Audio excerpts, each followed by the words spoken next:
Looking inside drawing space, we can see user coordinate system showing X and Y axis.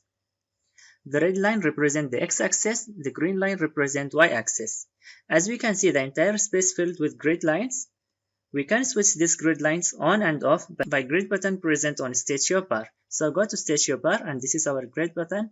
If we do left click, then we turn off the grid lines. Again, left click, then we turn on the grid lines. We can also change the distance between the grid lines. So right click, select grid setting. Drafting setting window will appear.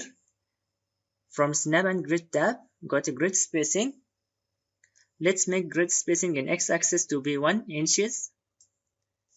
So in order to enter 1 inch value, type 1 and then press Shift plus double quotation. So we got 1 inch. The same thing for grid Y spacing, it's going to be 1 inches and measure line every 12 boxes, type 12. Click OK. Usually we do not take the help of these grid lines to make plans or drawings. We take the help of these smart tools to perform our task quickly and with 100% precision.